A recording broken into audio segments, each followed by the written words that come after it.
Les éditions Tellem présentent un enregistrement intégral de Ferragus de Honoré de Balzac, lu par Jean-Marc Galera. Scène de la vie parisienne.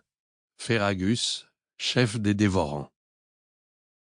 Ferragus, chef des dévorants, premier épisode de l'Histoire des 13, fait partie des scènes de la vie parisienne. Préface.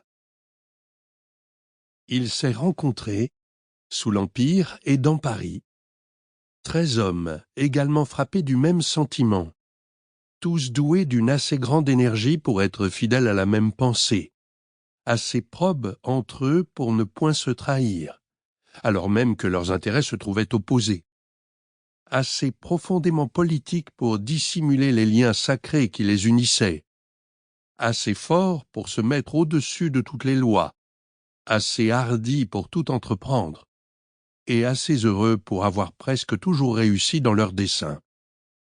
Ayant couru les plus grands dangers, mais taisant leurs défaites. Inaccessibles à la peur et n'ayant tremblé ni devant le prince, ni devant le bourreau, ni devant l'innocence. S'étant acceptés tous tels qu'ils étaient, sans tenir compte des préjugés sociaux. Criminels, sans doute, mais certainement remarquables par quelques-unes des qualités qui font les grands hommes, et ne se recrutant que parmi les hommes d'élite.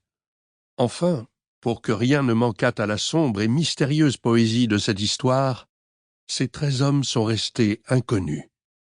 Quoique tous aient réalisé les plus bizarres idées que suggère à l'imagination la fantastique puissance faussement attribuée au Manfred, au Faust, au Melmoth, et tous aujourd'hui sont brisés, dispersés du moins.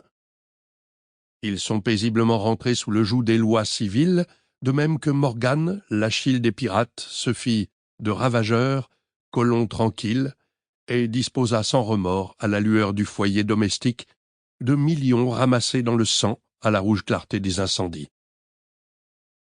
Depuis la mort de Napoléon, un hasard que l'auteur doit taire encore a dissous les liens de cette vie secrète, curieuse, autant que peut l'être le plus noir des romans de Madame Radcliffe.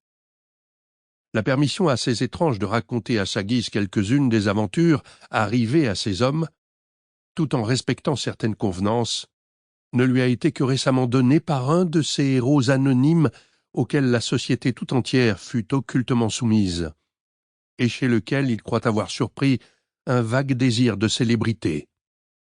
Cet homme, en apparence jeune encore, à cheveux blonds, aux yeux bleus, Sample complete. Ready to continue?